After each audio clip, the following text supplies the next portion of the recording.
একদিকে আলিপুরদুয়ার জেলা জুড়ে প্লাস্টিক মুক্ত গ্রাম পঞ্চায়েত শহর করার অঙ্গীকার নিয়েছে জেলা প্রশাসন, অপরদিকে এই জেলার হাসিমারার রাজ্য সড়কের দুধারে কিন্তু পড়ে রয়েছে আবর্জনা স্তূপ।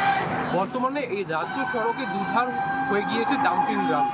এক প্রকার এই ডাম্পিং গ্রাউন্ডে কিন্তু পরিণত হয়েছে এই রাজ্য সড়কের দুধার। হাসিমারার এই রাজ্য সড়ক হয়েই কিন্তু কুচবিহার, শিলিগুড়ি সহ একাধিক শহরের প্রধান যাতায়াতের রাস্তা কিন্তু এইটি।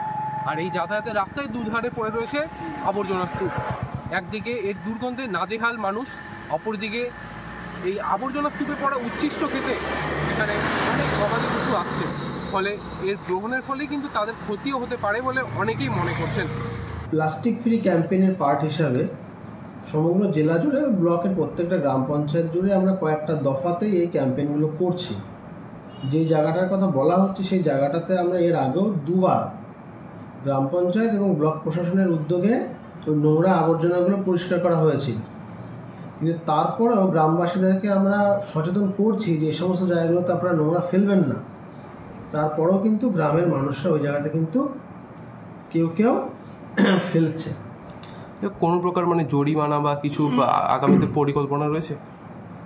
না, সেটা তো অবশ্যই আছে, গ্রাম পঞ্চায়েতের বাইলগুলো আছে।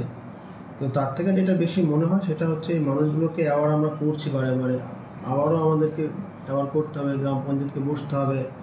ওই হাসিমারার যারা বাজার কমিটির লোক তাদেরকে নিয়ে বসেছিলাম, তারা বলতো যে স্যার ঠিক আছে আমরা দেখে নিচ্ছি যাতে আর কি ফেলতে না পারে, পুলিশ প্রশাসনের সাথে ছিল।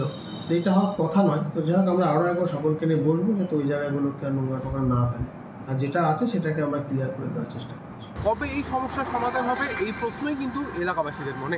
আমার শহর হাসিমারা থেকে সৌম্যদীপ সেন রিপোর্ট, কলকাতা টিভি।